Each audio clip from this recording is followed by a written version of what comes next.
एक आलसी लड़के की कहानी। एक बहुत ही भोला भाला सा आलसी लड़का था। वो कोई काम नहीं करना चाहता था, बस खाना खाता, घूमता और सोते रहता था। एक दिन उसे किसी ने बताया कि एक आश्रम है जहाँ पर कुछ नहीं करना पड़ता है और हर दिन 2 समय का खाना और नाश्ता मिलता है, तुम वहाँ जा करके रहो। उस आलसी लड़के ने सोचा कि ये तो बहुत ही बढ़िया है और वो उस आश्रम में जाकर रहने को सोचा। और फिर वह भोला भाला आलसी लड़का अपना सारा सांसारिक जीवन छोड़कर उस आश्रम में जाकर रहने लगा। आश्रम में गुरुजी रहते थे। वो कुछ समय सबको प्रवचन देते हैं। वह आलसी लड़का सुनता था, बाकी समय आराम करता था और फिर खाना खाकर सो जाता था। ऐसे ही उस लड़के का दिन गुजरता गया। एक दिन उस आश्रम में कुछ भी नहीं बना।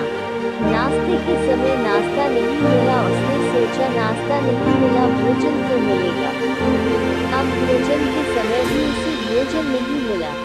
लड़का दौड़ करके गुरु जी के पास गया और उसने पूछा कि आज भोजन क्यों नहीं बना।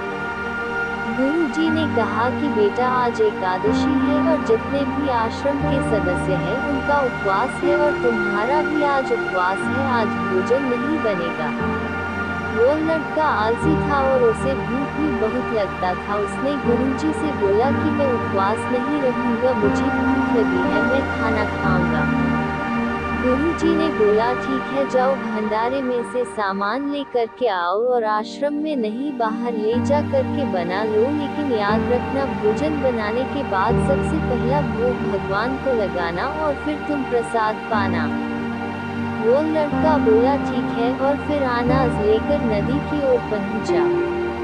भोजन पकाने लगा, तैयार हुआ। उसके बाद कहने लगा कि भगवान श्री राम आए, पधारिए, भोग लगाइए।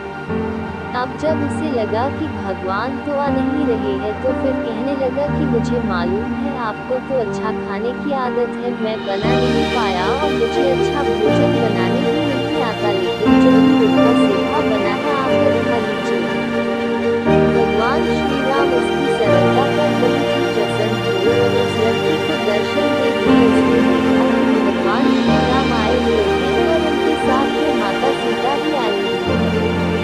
लेकिन लड़के ने सिर्फ 2 लोगों के लिए ही भोजन बनाया था, एक अपने लिए और दूसरा भगवान के लिए। और अब तो भी भगवान के साथ माता सीता भी आई हुई थी, तो उसने उस भोजन को माता सीता और भगवान के सामने ग्रहण करने के लिए रख दिया।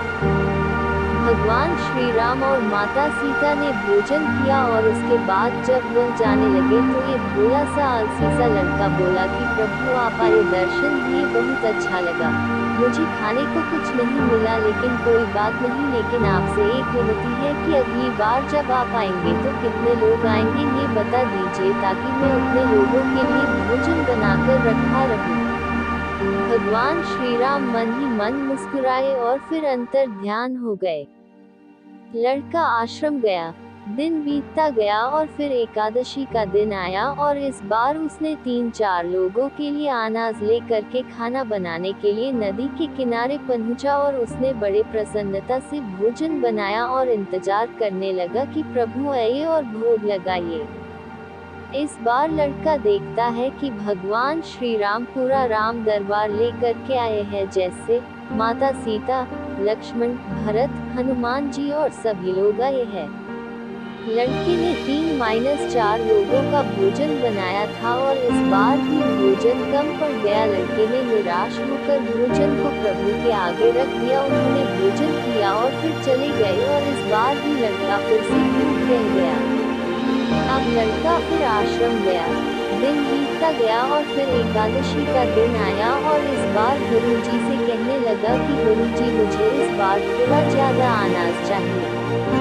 गुरुजी सोचने लगे कि यह इतना सारा अनाज का करता क्या है, कहीं इसे बेचता तो नहीं है। फिर उन्होंने कहा कि ठीक है, भूख से परेशान रहता है। लड़के ने कहा कि नहीं गुरुजी, मैं भूख से परेशान नहीं रहता हूँ, प्रभु के साथ बहुत लोग आते हैं, उनको भी तो भोजन करना पड़ता है। गुरुजी को लगा कि लड़का पागल हो गया है, लेकिन गुरुजी ने सोचा कि चलो एक बार चलकर देखते ही कि लड़का इस अनाज का करता क्या है। वह भोला सा लड़का अनाज लेकर के नदी के किनारे पहुंचा और इस बार भोजन बनाया नहीं। उसने सोचा कि प्रभु हर बार ज्यादा लोगों को लेकर के आते हैं, इस बार वह जितने भी आएंगे खुद बना करके भोग लगा लेंगे। और फिर प्रेम से प्रभु को बुलाने लगा। गुरुजी ये सब छुपकर देख रहे थे कि ये भोजन तो बनाया नहीं और प्रभु को बुला रहा है। लेकिन लड़के ने देखा कि इस बार प्रभु के साथ बहुत से लोग आए हुए हैं, तो उसने प्रभु के सामने हाथ जोड़ करके कहा कि प्रभु माफ करना, आप बहुत सारे लोग आते हो, मुझे संख्या पता नहीं होती है और मेरी हिम्मत भी नहीं होती है कि इतने सारे लोगों के लिए भोजन बनाऊं। आप स्वयं आए, बनाए, खाए और भोग लगाइए। प्रभु मुस्कुराते हैं और अपने साथ आए सभी लोगों के साथ मिलकर के भोजन बनाते हैं।